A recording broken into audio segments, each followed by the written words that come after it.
दोस्तों, आज की कहानी है भाभी जी आपको ननदों के खर्चे से डर क्यों लगता है।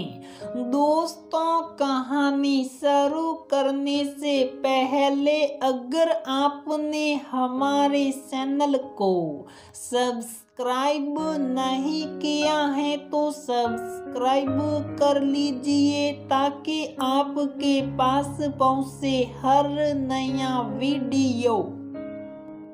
आज सीमा की बेटी का जन्मदिन था। वह दोपहर का काम निपटा शाम की तैयारी में लग गई। बच्चों के साथ मिल कमरे में बैलून सजा बाकी काम करने ही लगी थी कि तभी उसकी ननद आ गई। उन्हें देखते ही वह खुश होते हुए बोली, अरे वाह दीदी, कितने सही समय पर आई हो आप। सीमा की ननद ने कमरे पर नजर डालते हुए पूछा, कुछ खास है क्या आज? बुआ आपको याद नहीं, आज मिष्टी का बर्थडे है। सीमा का बेटा हंसते हुए बोला, भाई अब उम्र हो चली है तेरी बुआ की, कहाँ इतना याद रहता है। वैसे भी तेरी मम्मी कहाँ हमें जन्मदिन वगैरह पर बुलाती हैं जो याद रहे। लेकिन देख ले भगवान की माया की, मैं बिन बुलाए कितने अच्छे मौके पर आई हूँ। सीमा की ननद ताना मारते हुए बोली, ऐसी बात नहीं दीदी, मैं तो चाहती थी कि मिष्टी का 5वां जन्मदिन है, इसलिए खास रिश्तेदारों को बुलाऊं। लेकिन क्या करूं, आपके भतीजे की तबीयत खराब हो गई थी और उस बीच में कुछ तैयारी कर ही ना पाई। बच्चों का मन रखने के लिए इतना तो करना पड़ता है, वरना आप ही बताओ, घर में छोटे से छोटे काम में भी हमेशा आपको आगे रखा है। वैसे भी ये आपका घर है और आपके भतीजा भतीजी आपको भी भला किसी जरूरत न्योते की, बस तुम पढ़ी लिखी लड़कियों की यही तो बात है कि अपनी गलती मानने की बजाय बात को गोल गोल घुमाकर सही ठहराने की कोशिश करती हो। सीधा सीधा ये क्यों नहीं कहती कि खर्चे से डर गई? भाई ननद को बुलाती तो कुछ देना ही पड़ता है। वैसे भी मैं तो घर वालों की नहीं, बाहर वालों की गिनती में आती हूँ। कैसी छोटी बात कर रही हो आप दीदी? इतने सालों में आपने मुझे इतना ही पहचाना। मैंने कब लेने देने में कंजूसी की है? माँ पिताजी के जाने के बाद हमेशा ध्यान रखा है कि आपको उनकी कमी कभी महसूस ना हो, फिर भी आप ऐसी बातें कर रहे हो।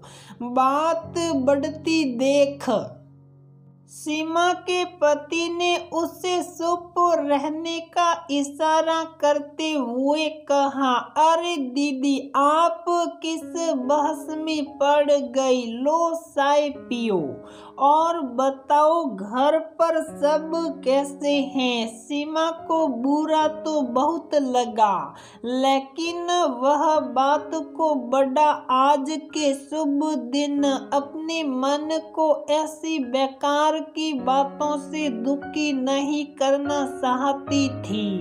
वैसे भी वह अपनी ननद के व्यवहार को इतने सालों में अच्छे से जान गई थी। उसको चाहे कितना भी दे लो, बड़ाई तो उन्होंने कभी करनी नहीं, लेकिन थोड़ी सी भी कमी रह गई तो फिर वह सुनाने से सूखती नहीं। खैर, अगले दिन जब वह जाने लगी तो सीमा ने उन्हें अच्छी सी साड़ी व पैसे मान के रूप में दिए। उन्हें लेते ही उसकी ननद का कल से सड़ा पारा उतर गया और वह खुश होते हुए चली गई। कुछ दिनों बाद उसकी ननद का फोन ये खुश खबरी देने के लिए आया कि पोता हुआ है और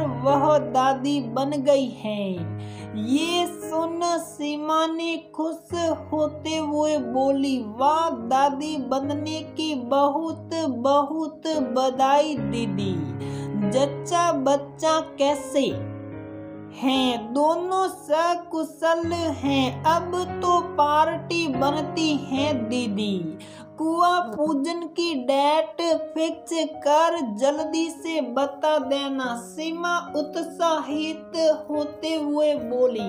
सीमा की बात सुन उसकी ननद दबी सी आवाज में बोली, पार्टी की तो नहीं कह सकती, अगर बड़ा फंक्शन किया तो तुम्हें बुलाएंगे और अगर छोटा मोटा किया तो कह नहीं सकती, फिर तो शायद हम घर के लोग ही हो। कह उन्होंने फोन रख दिया। उनका ऐसा दो टूक जवाब सुन सीमा स्पंद रह गई। कुछ दिन पहले ही तो जब उसने ये सब कहा तो उसकी ननद ने उसे कितना कुछ सुनाया था, और आज जब अपनी बारी आई तो वही बातें उन्हें सही लग रही हैं। हम घर में पकवान भी बनाए तो ननद को पहले भोग लगाए और वह घर में इतनी बड़ी खुश खबरी, पहला पोता होने की खुशी में कुआं पूजन होगा, फिर भी हमारी फुस नहीं।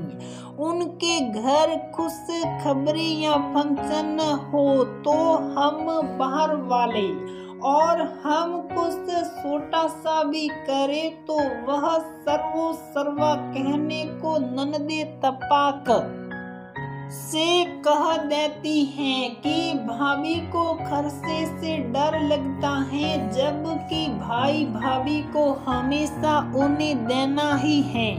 लेकिन जब उनको देने की बारी आती है तब इन्हीं भाई भाभी की बाहर वालों में गिनती कर मोटी बीस लेती हैं। क्या भाई भाभी को ही खर्चे से डर लगता है, ननदों को नहीं?